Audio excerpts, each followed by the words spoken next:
this is me Bilal Ramzan and you are watching Rare Garden. Today I am going to plant Ornithogalum flower bulbs और ये जो है मेरा ज़ाफ़रान का plant है।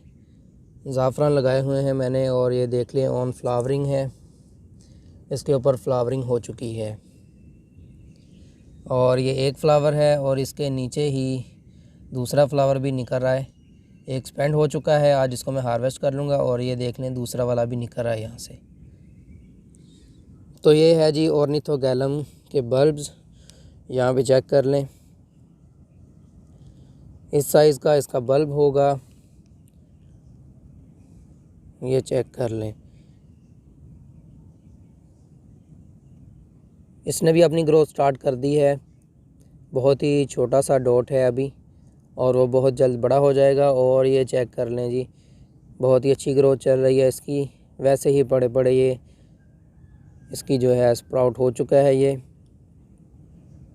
बल्ब्स का ये है कि जब इसका सीज़न शुरू होता है तो ये ख़ुद ब खुद ही बड़े बड़े अपनी ग्रोथ स्टार्ट कर देते हैं, स्प्राउट हो जाते हैं।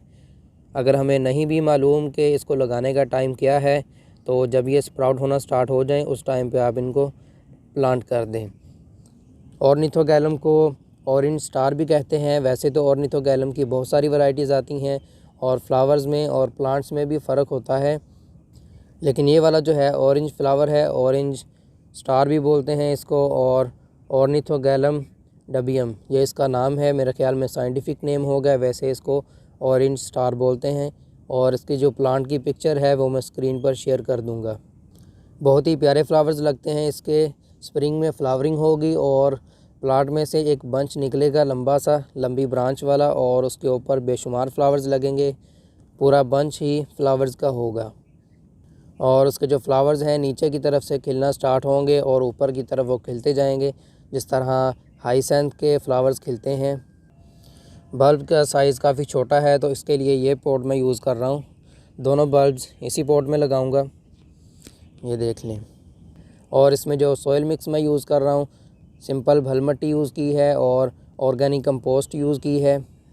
ऑर्निथोगैलम को मीडियम मॉइस्चर वाली, वेल ड्रेन्ड और ऑर्गेनिकली रिच सॉइल पसंद है, यानी कि आप इसमें कोई भी केमिकल फर्टिलाइज़र ऐड ना करें। ऑर्गेनिक आप चाहें जितना मर्ज़ी यूज़ कर लें, 50% सॉइल यूज़ कर लें और बाकी का जो 50% है वो आप ऑर्गेनिक कंपोस्ट यूज़ कर लें या फिर कोई भी ऑर्गेनिक फर्टिलाइज़र। चाहे आप बोन मील यूज़ कर लें, वो NPK का मुतबादल है और ऑर्गेनिक है। इसके अलावा जी ऑर्निथोगैलम की जो ख़ास बात है कि ये इंडोर भी ग्रो हो सकते हैं। इंडोर में आप इनको ब्राइट लाइट इनको प्रोवाइड कर दें तो ये इंडोर भी बहुत अच्छी ग्रोथ करेंगे। उसके अलावा ये full sun to light shade में भी बहुत अच्छी ग्रोथ करते हैं। आप चाहें तो आउटडोर भी लगा लें, फुल सन में लगा लें या फिर इनडायरेक्ट सनलाइट में लगा लें, लेकिन ब्राइट हो, यानी कि शेड वगैरह के नीचे ना रखें। किसी बड़े गमले की स्पॉट में रख दें, उसके नीचे रख दें, जिससे इसके ऊपर सनलाइट ना पड़े लेकिन इसको ब्राइट लाइट मिलती रहे, तो ये बहुत अच्छी ग्रोथ करेंगे।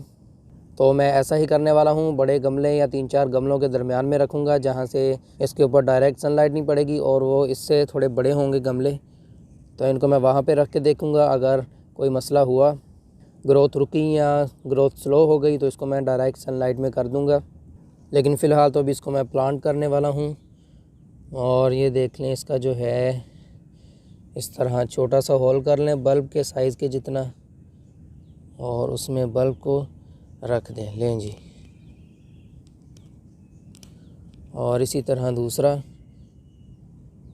लेकिन इसका ये है कि इसकी जो है स्प्राउट वो मैं बाहर ही रहने दूंगा इस तरह।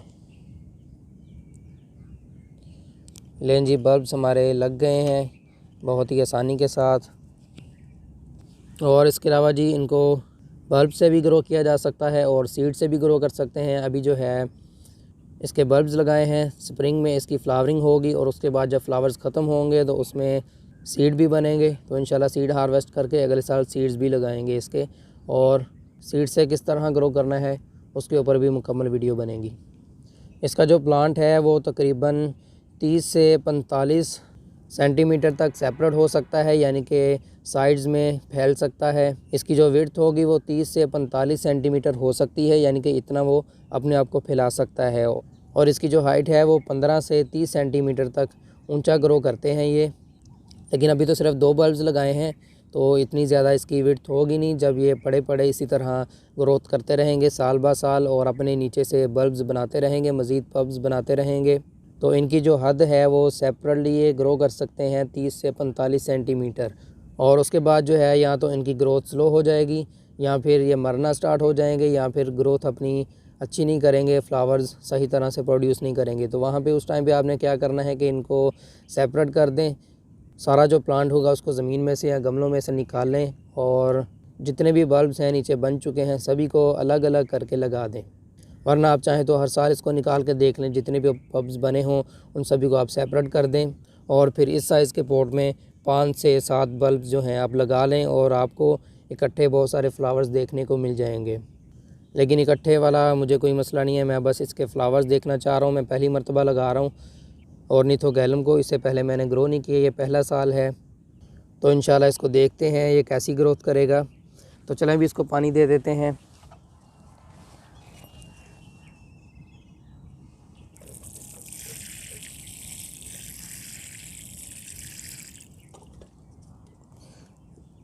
लें जी, एक मरतबा इसको भर के पानी दे दिया है और उसके बाद जब ये खुश्क होने लगे उस टाइम पे इसको पानी देना है। इसको मीडियम मॉइस्चर पसंद है तो बहुत ज़्यादा मॉइस्ट नहीं करना इसको। जिन प्लांट्स को मॉइस्चर पसंद होता है उनको बहुत ज़्यादा पानी दे के कीचड़ नहीं किया जाता, सोगी सॉइल नहीं की जाती। और ये वाला जो है इसको मीडियम मॉइस्चर पसंद है तो इसको बहुत ज़्यादा पानी नहीं देना, ज़्यादा मॉइस्ट नहीं रखना आपने और ना ही ज़्यादा देर तक रखना है। मीडियम मॉइस्चर इसी वजह से पसंद है कि इसको इंडोर भी ग्रो किया जा सकता है। और अगर आप मॉइस्ट करेंगे, सर्दियां हैं तो पानी मज़ीद ज़्यादा देर से खुश्क होगा और बल्ब्स गल सकते हैं। तो लें जी, पानी सारा इसने सक कर लिया है और एक मरतबा भर के पानी दे दिया है। इसके बाद जब ये खुश्क होने लगेगा या मुकम्मल खुश्क होगा उसके बाद ही इसको पानी देंगे और वो भी हल्की आंच पे, यानी कि इतना पानी देंगे जो अगले दिन ही खुश्क हो जाए और दोबारा इसको पानी दें, इतना पानी देना है, इस हिसाब से पानी देना है। और अभी इसको जो है मैं अपने 4-5 पॉट्स के दरमियान में रखूँगा और वो इससे ऊंचे होंगे ये वाले, और इसके ऊपर डायरेक्ट सनलाइट नहीं पड़ेगी लेकिन डार्क लाइट इसको मिलेगी, कुदरती रोशनी। अगर आप चाहते हैं कि इसको इंडोर लगाना है तो किसी बल्ब के पास रख दें या फिर अपने कमरे में कोई बड़ा बल्ब लगा लें जिसकी रोशनी बहुत तेज़ हो। और अभी जो है मैंने ऑर्गेनिक फर्टिलाइज़र ऐड कर दिया है, ऑर्गेनिक कंपोस्ट ऐड की है। इसके बाद जब ये अपनी ग्रोथ स्टार्ट करेंगे, थोड़े मज़ीद बड़े होंगे तो मैं दोबारा इसको फर्टिलाइज़र दूंगा, लेकिन ऑर्गेनिक ही दूंगा और कोशिश करूंगा कि बोन मील ही इसको दूं और इंशाल्लाह वो भी आपसे शेयर करूंगा। अभी जो है वीडियो काफ़ी लंबी हो रही है। इसके बल्ब्स को प्लांट किस तरह करना है मुकम्मल डिटेल के साथ आपको बता दिया और ये पहला पार्ट है। इंशाल्लाह इसका दूसरा पार्ट भी बनाऊँगा और वो आगे इसकी ग्रोथ से लेके फ्लावर्स तक दूसरा पार्ट होगा और उसमें मैंने इसकी क्या केयर की, कौन सा फर्टिलाइज़र दिया, सनलाइट में रखा, इंडोर रखा या फिर जो भी मामला इसके साथ मैंने किए वो मैं डिटेल के साथ आपसे शेयर कर दूंगा। और अभी मैंने आपको बता दिया, अभी जो है इसको मैं ओपन ही रखने वाला हूँ, बाहर ही गमलों के पास। अगर इसके ऊपर डायरेक्ट सनलाइट पड़ी भी तो वो भी बस 1-2 घंटे की पड़ेगी, इससे ज़्यादा नहीं। तो दोस्तों उम्मीद है कि आपको मेरी ये ऑर्निथोगैलम फ्लावर के ऊपर वीडियो पसंद आई होगी। वीडियो को लाइक करें, कमेंट करें, शेयर करें और चैनल को सब्सक्राइब करें। मिलते हैं एक नई वीडियो के साथ, तब तक के लिए अल्लाह हाफिज़।